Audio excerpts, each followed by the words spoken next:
Çfarë janë financat personale për shqiptarët? Jo gjithmonë ka qenë qartë. Dikur, financat ishin personale. Vetëm për babën. Dhe delja ishte monedha më e sigurt. Më pas kemi institucionin e parë financiar. Por shqiptarët u abesonin lekët vetëm 2 shekut. Më vonë erdhi komunizmi. Financat, aq sa donte shteti.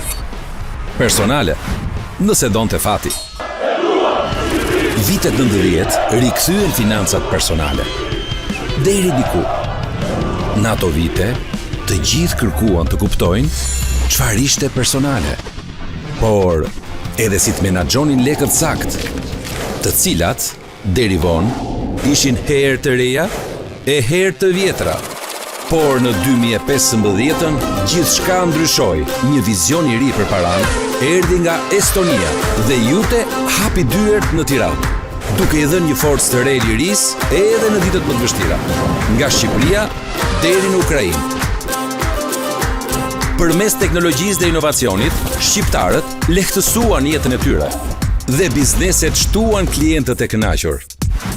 Një rrugtim vetëm nga telefoni yt. Tani lekët nuk janë më as të reja e as të vjetra. Tani janë digjitale, të sigurta dhe të shpejta. Sot financat janë me të vërtet të tuat.